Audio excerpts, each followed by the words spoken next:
وہی دے سکتا ہے جو اجلاس کی صدارت کر رہا ہو. تو محترمہ بے نظیر بھٹو اس اجلاس کی صدارت کر رہی تھی. اس اجلاس میں وہ قرارداد منظور نہیں ہوئی کیونکہ جو قراردادیں منظور ہوئی تھیں اس کا بعد میں اعلان کیا گیا تھا. ایک بات یہ اس سے ظاہر ہوتا ہے کہ محترمہ خود جو وہ اعتراض حسن کی پالیسیز یا وہ جس طرح وہ پارٹی کے مخالف اس پہ کھڑے ہو گئے تھے تو اس سے اختلاف محترمہ ناراض تھی اور اعتراض حسن کا محترمہ سے اختلاف رہا ہے. پھر آتے ہیں یہ الیکشن میں اعتراض حسن خود الیکشن نہیں لڑے. ان کا اعلان تھا کہ وہ الیکشن نہیں لڑیں گے. بہرحال وہ الیکشن کے معاملے میں نواز شریف کے ساتھ تھے. تب بھی کافی عرصے تک یہ ناراضگی رہی پیپلز پارٹی سے اعتراض حسن کی. پھر جب عدلیہ بحالی یعنی افتخار چودھری کی بحالی کا معاملہ آیا تو اعتراض حسن نواز شریف کے ساتھ ملے ہوئے تھے اور انہوں نے پھر پریس جو لانگ مارچ کیا تھا اور گجرانوالہ میں اعتراض حسن ہی تھے جنہوں نے تب کے آرمی چیف جنرل کیانی کا جو فون اٹھایا تھا اور پھر لانگ مارچ کو ادھر ہی رکوا دیا تھا کیونکہ جنرل کیانی نے خاطری کروائی تھی, یقین دہانی کروائی تھی کہ ہم جو ہے نا ججوں کو بحال کروا رہے ہیں. تو پھر اسی صبح 4:30 بجے 6 بجے کے قریب یوسف رضا گیلانی نے قومی میڈیا پہ ریڈیو پاکستان ٹیلی ویژن پہ اعلان کیا تھا افتخار چودھری کی بحالی, افتخار چودھری اور دوسرے ججوں کی بحالی کا. اور پھر لانگ مارچ یہ ختم ہو گیا. یہ 2007 سے لے کر 2010 تک اعتراض حسن کی یہی پوزیشن رہی پیپلز پارٹی میں, یعنی وہ پیپلز پارٹی کی پارٹی پالیسیز یا نظریات تھے ان کے مخالف رہے. اختلاف رائے الگ بات ہوتی ہے لیکن پارٹی ڈسپلن پالیسی نظریات منشور ہوتا ہے اس کی خلاف ورزی یہ اس کے مرتکب ہوتے رہے ہیں اعتراض حسن. ویسے کئی جو مختلف پارٹیوں میں کئی لوگ ایسے ہوتے ہیں جن کو ناپسند کیا جاتا ہے قیادت کی طرف سے, مختلف لوگوں کی طرف سے. اعتراض حسن کا نام بھی اس میں شامل ہے. ویسے اچھے مقرر تھے لیکن آپ پرویز مشرف کے خلاف جب تحریک تھی تو بیسیکلی وہ عدلیہ سے ہی شروع ہوئی تھی. عدلیہ کی تحریک کے محرک بھی رہے ہیں اور سربراہ بھی رہے ہیں اعتراض حسن کی پالیسیوں کی وجہ سے یہ تحریک آگے بھی بڑھی. لیکن اس کے بعد اعتراض حسن کبھی بھی اسٹیبلشمنٹ کی جو بھی معاملات تھے ان پہ ان کے جو ہے نا وہ انہیں چپ کا جو اپنے تالا لگایا ہوا ہے زبان پہ. اعتراض حسن چودھری کا جو کردار رہا ہے وہ تقریباً پیپلز پارٹی میں وہی کردار رہا ہے جو نواز لیگ میں شہباز شریف کا رہا ہے. تو ایسے کئی نام گنوائے جا سکتے ہیں جو جن کا کوئی پتہ ویسے نہیں چلتا. ٹھیک ہے سینئر بھی ہیں اعتراض حسن, وہ اس کی اپنی رائے بھی ہو سکتی ہے, انہوں نے اپنی رائے رکھی بھی ہے اور یہ پیپلز پارٹی کا جگر گردہ ہے کہ انہوں نے اس کو برداشت بھی کیا ہے. لیکن پیپلز پارٹی کے حوالے سے اعتراض حسن کا مطلب اپنا ہی ایک ہوتا رہتا ہے. پارٹی کو ڈیفینڈ کرنا, پارٹی قیادت کی, ایون بے نظیر بھٹو بلکہ خود انہوں نے کہا ہے کہ میں ان سے بھی لڑتا تھا وہ کافی معاملات پہ, تو اس طرح ہوتا رہا ہے. بہرحال اب آتے ہیں کہ ان کا پی ٹی ایم کے استعفاؤں کے حوالے سے کیا موقف ہے. حالانکہ وہ پیپلز پارٹی کے سینئر رہنماؤں کی صف میں آتے ہیں لیکن وہ نفی کر رہے ہیں اپنے پارٹی کے اس اتحاد کی جس میں وہ شامل ہیں اور اپنے پارٹی کے چیئرمین کی موقف کی. اسی لیے تو بلاول بھٹو اعتراض حسن کے جو خیالات تھے ان پہ جواب دینے سے تقریباً کترائی گئے اور انہوں نے کہا کہ میں نے خود یہ نہیں سنا لیکن پارٹی ڈسپلن اور فیصلہ جو ہوگا پارٹی کا اس اعتراض حسن پہ بھی وہ لاگو ہوگا. لیکن بلاول بھٹو کو بھی شاید پتہ ہو کہ اعتراض حسن صاحب اس سے پہلے کئی مرتبہ پارٹی کے ڈسپلن سے باہر رہے کیونکہ پیپلز پارٹی نے فیصلہ کیا تھا 2008 والی الیکشن میں حصہ لینے کا, اعتراض حسن اس سے باہر رہے. پیپلز پارٹی نے اس طرح کے کئی موقعوں پہ کئی چھوٹے موٹے فیصلے کیے ہیں, اس پہ اعتراض حسن اپنی رائے دے کے ان سے خود کو الگ بھی کیا ہوا ہے.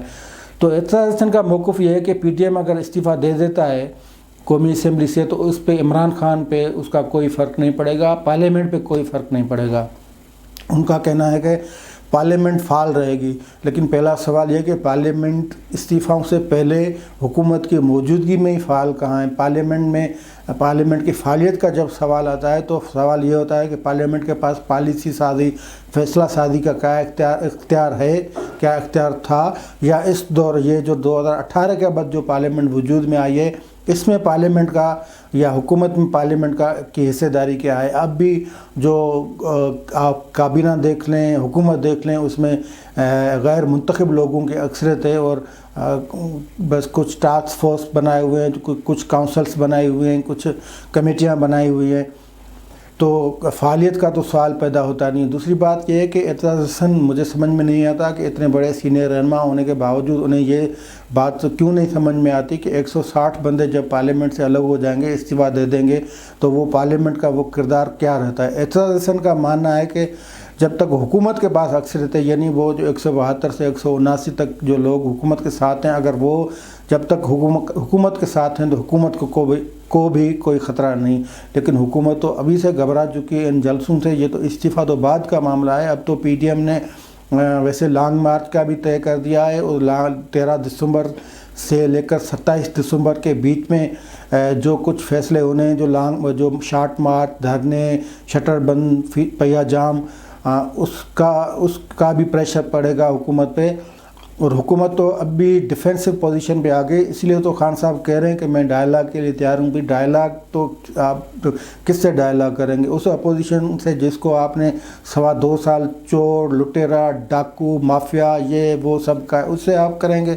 تو ڈائلاگ والے دروازے بھی بند کر دیے ہیں پی ڈی ایم نے اعلان کیا کہ اس حکومت کے ساتھ ڈائلاگ نہیں ہوگا۔ البتہ ڈائلاگ اسٹیبلشمنٹ کے ساتھ ہو سکتا ہے۔ اسٹیبلشمنٹ کے ساتھ ڈائلاگ اس صورت میں ہوگا جب پریشر پڑے گا اور لانگ مارچ کی نوبت آ جائے گی۔ فرض کریں لانگ مارچ اگر نکلتا ہے تو اسلام آباد کی طرف رخ کرتا ہے، تو ویسے ہی جمود کا شکار ہے حکومت، یا مشینری جو ویسے بھی سارا ملک جمود کا شکار ہے، اور جو اس حکومت کی پالیسیاں انہوں نے تو ایسا ملک کو فریز کر دیا ہے۔ تو یہ اسٹیبلشمنٹ سے بات ہوگی، لیکن بات فقط حکومت کو ہٹانے کے حوالے سے نہیں ہوگی۔ یہ جو 70 سالوں کے بیچ میں جو کچھ ہوا ہے، جو تجربہ گاہ بنا رہا ہے ملک، جو سسٹم کو ایک تجربے کے بنیاد پہ چلایا جاتا ہے، ایڈاکزم کے بنیاد پہ، اس معاملے کو سنجیدہ لیا گیا۔ یہ بات سب کو سمجھ میں آ گئی ہے۔ اس کا اظہار بلاول بھٹو، آصف علی زرداری، مریم نواز شریف تو کھل کے کرتے ہیں، مولانا فضل الرحمان بھی کہہ رہے ہیں کہ حکومت کا خاتمہ ایجنڈا نہیں ہے۔ ایجنڈا اصل میں نہ سینٹ کے انتخابات کو روکنے کا، اصل میں ایجنڈا تو ہے اس نظام کو، یہ جو بگڑتا جا رہا ہے، بگاڑ جو جس میں آتا رہا ہے، اس کو ٹھیک کرنے کا۔ وہ گرینڈ ڈائلاگ اگر شروع ہوگا تو وہ گرینڈ ڈائلاگ میں بھی یہی چیزیں ہوں گی کہ بھئی جو ووٹ ہے، جو منتخب لوگ آتے ہیں، ان کو آپ دینا خالی کرسی سے نہیں، کام اختیار بھی ہو، پالیسی ساری بھی ہو، فارن پالیسی کا بھی اختیار ہو، معاشی پالیسی کا بھی اختیار ہو۔ تو یہ سارا معاملہ اختیارات کا ہے جو دینے کے لیے اسٹیبلشمنٹ تیار نہیں ہے، اور اسٹیبلشمنٹ یہ سمجھتی ہے کہ اصل میں یہ جو اختیار ان کو دے دیے گئے تو پھر ملک کمزور ہو جائے گا۔ لیکن وہ یہ نہیں سمجھ رہے کہ 2.25 سالوں میں جو ملک کی حالت ہو گئی ہے، ملک کی جو فارن پالیسی آپ دیکھیں، معاشی پالیسی دیکھیں، ملک کی صورتحال اندرونی دیکھیں، بیرونی دیکھیں، تو یہ بات پتہ نہیں کیوں سمجھ میں نہیں رہی۔ لیکن ہم نے شروع کی تھی اعتزاز حسن پہ، ہم سارے دوسرے معاملے میں چلے گئے ہیں۔ تو اعتزاز حسن فرما رہے ہیں کہ استعفیٰ سے فرق نہیں پڑے گا، لیکن یہ کامن سینس یا پولیٹیکل سینس کی بات ہے کہ وہ بات اعتزاز حسن خود سمجھ رہے ہیں کہ اتنے بڑے پیمانے پہ جب استعفیٰ آ جائے تو پارلیمنٹ پہ ہی نہیں، حکومت پہ نہیں، لیکن ملک پہ بھی فرق پڑے گا، اور یہ فرق پڑنا ہے۔ اسی لیے پی ڈی ایم نے جو استعفیٰ والا آپشن ہے وہ آخر میں رکھا ہے، تاکہ جو پہلے پریشر جو ان پہ بڑھتا جائے، اور آخر میں جب کام تقریباً اتر چکا ہوگا اس حکومت کا یا حکومت لانے والوں کا، تو وہ استعفیٰ دے کر پھر آخری اپنا پتہ کھیلیں گے۔ یہ بات سمجھنے کی ہے۔ آج تک کے لیے اتنا ہی، دیکھتے رہیے ہمارا چینل۔